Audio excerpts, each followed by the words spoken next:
up, guys? Dante Fazina here, Summers Tool and Machine Weld Shop.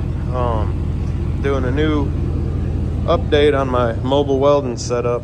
We went back to a trailer. We got rid of the dually, got a new truck, and it's only a 250. I didn't really want to load it down with equipment, so until I get another dually work truck, probably some top kicks, 4500 Chevrolet or something, this is the setup. It's a 12-foot deck car trailer, dual 3,500 pound axles with brakes on both. But what we did, we got the welder sitting right in the middle above the axles. Open a little bit bigger for you.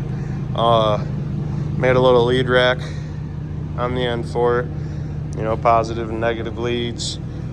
Back here, we're gonna put a little plate with our vise and just a little workbench type deal, cooler tie downs. Over here, we got our ladder, the little clean out shovel. Just made this rack out of some angle welded to the side. Longer pry bars on the bottom. In the front here, just made this little box quick just to hold like chains and binders, monkey wrenches, our oil for the machine, spare hitch for the truck and trailer if anybody ever needs to take it if I'm not here. Pry bars, that's our acetylene right there. And we just got sledgehammer and a maul we use, knockout pins and everything like that. We still have our 2 boxes. I didn't fill them back up yet, but mostly clamps, grinders, consumables in here, rods right here, hammers, pliers, stuff like that, a wrench set. And up top here we have like our torch nozzles, meters, regulators, some levels.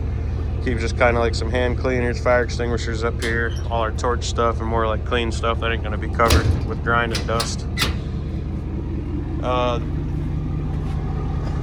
Come around this side, just have another shovel for clean out. Got our oxygen storage down here. Got the other bottle we gotta put in. I just gotta put another lock on it. Torch reel, and yeah, that's pretty much it right now. We do have a Harbor Freight compressor, engine drive. That's gonna go right here first, so we could do you know, air arc gouging and whatnot. But yeah, we just threw a quick coat of paint on the trailer.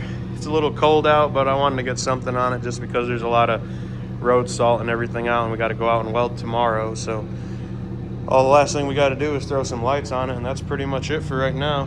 But yeah, we put a new tongue on it. It had a little wore out 2 5/16 ball, so we just went and put a new one on with some new chains from Harbor Freight and whatnot, new jack.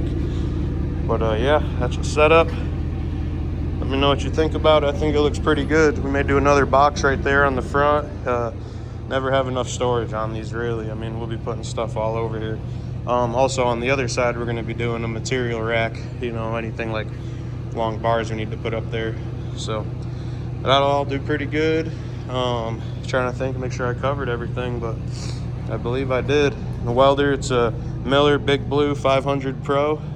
It's got the 4-cylinder Perkins in it. There's some videos of it welding in my other videos you can check out. But yeah, that's it. Appreciate you guys watching. Let me know what you think. You have a good one.